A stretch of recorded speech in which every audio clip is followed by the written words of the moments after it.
Ébloui par tes mélodies, tu m'entoures de chants d'amour. Salut tout le monde.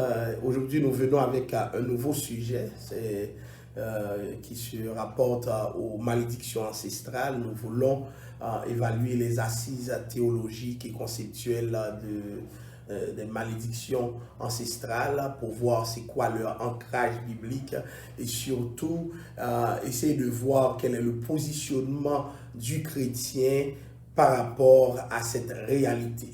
Quand on parle de malédiction ancestrale, à quoi cela renvoie? C'est comme, premièrement, il y a une perspective de reproduction de ce qui est négatif sur plusieurs générations.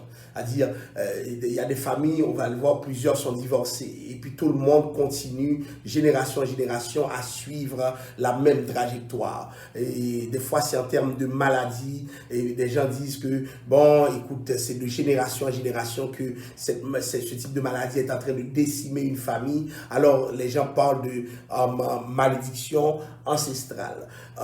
Donc, c'est pour parler un peu des caractéristiques familiales négatives et plus ou moins généralisées, des liens négatifs non rompus qui auraient origine dans le choix, dans le comportement de certains parents, ou plutôt grands-parents qui seraient leurs ancêtres. Et dans Jean 9, versets 1er et 3, nous trouvons justement que cette conception était très à la mode puisque Jésus dut répondre à ses disciples qui lui firent la question de savoir est-ce que cet homme a péché qui fait en sorte qu'il soit malade. Et Jésus de répondre ce n'est pas à cause de ses péchés mais c'est pour la manifestation de la gloire de Dieu. C'est un texte que j'espère que vous allez lire. Mais quand on va dans Exode 20 versets 5 et 6, nous voyons vraiment là où le texte parle de cette possibilité qu'il y ait des malédictions ancestrales. Et c'est là que Dieu va dire dans Exode 20, versets 5 et 6, « Tu ne te posséderas point devant elles, tu ne les serviras point, car moi, l'Éternel, ton Dieu, je suis un Dieu jaloux qui punit l'iniquité des pères sur les enfants, jusqu'à la 3e génération et la 4e génération de ceux qui me haïssent. » Le texte dit de ceux qui me haïssent. Et qui fait miséricorde jusqu'en 1000 générations à ceux qui m'aiment et qui gardent mes commandements. Exode 20, versets 5 et 6. Donc, la première partie, la première mouture de ce texte nous montre que il est question de punition des enfants à cause des pères, mais de la 3e à la 4e génération de ceux qui haïraient Dieu. Donc c'est là que nous partons avec ce principe de malédiction générationnelle, malédiction ancestrale. Et nous voyons bien que dès le ventre maternel, il y a des choses qui se passent. On a nous autres qui, à cause d'Adam qui a fait des choix, nous payons encore les conséquences. Et en théologie, on parle le principe de la représentation fédérale. Adam a péché, donc nous sommes aussi de cette génération qui porte les conséquences du péché. Peut-être pas dans l'absolu, puisque le salaire du péché est la mort. Et nous autres, nous sommes convertis, gagnés à la cause du Christ. Donc nous ne sommes pas morts, nous sommes des vivants dans le Seigneur. Mais cependant, il y aurait des conséquences liées à nos ancêtres, liées à nos grands-parents. Donc la Bible elle-même permet de débattre de cette réalité. Et nous voyons d'autres textes encore que je vais vous demander d'analyser puisque je ne pourrai pas à moi seul en débattre autour. Mais nous voyons dans Nombre 16, versets 32 à 33, la révolte de Corée, qui a eu des conséquences assez graves puisque la terre les a avalés. Mais ce qui est étonnant, c'est que les fils de Corée, quand vous lisez Nombre 26, verset 11, sont restés vivants.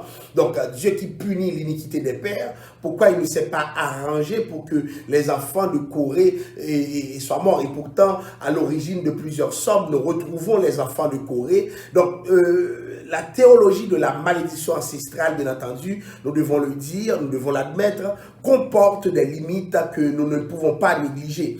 Et le principe de la représentation fédérale qui fait en sorte que par les parents, par Adam, le péché rentre dans le monde, trouve des limites dans le Nouveau Testament à cause justement de la filiation spirituelle, de l'adoption que Dieu a engagée à travers son Fils Jésus-Christ. Alors, ainsi Romains 5, verset 17 et 19 nous dit, ainsi donc, comme par une seule offense, la condamnation atteint tous les hommes, de même par un seul acte de justice, la justification qui donne la vie s'étend à tous les hommes. Ça veut dire à cause de Jésus. Car comme par la désobéissance d'un seul homme, la malédiction ancestrale, beaucoup ont été rendus pécheurs, de même par l'obéissance d'un seul, beaucoup sont rendus justes. C'est-à-dire, il y a d'une certaine façon, je dirais, une rupture à cause de la venue de Jésus-Christ, l'homme, le deuxième Adam, qui a pu justement introduire quelque chose de nouveau par rapport à notre filiation.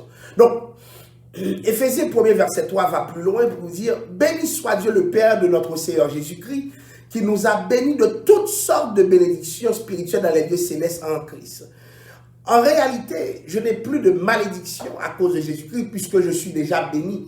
Autrement dit, je ne peux pas gérer à la fois une malédiction et une bénédiction en Dieu. Donc pourquoi? Parce que c'est Dieu qui bénit. Il ne peut pas être une source de malédiction pour moi pendant qu'il est une source de bénédiction.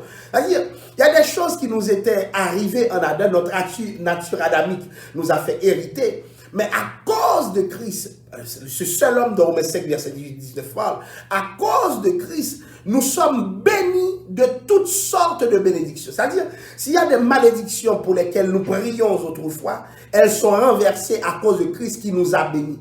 Et j'aime le texte qui parle dans le présent et non dans le futur. Le texte ne dit pas nous bénira pour que certaines personnes ne disent pas c'est arrivé au ciel que nous serons délivrés de certaines malédictions. Non, qui nous a bénis en Christ de toutes sortes de bénédictions dans les lieux célestes.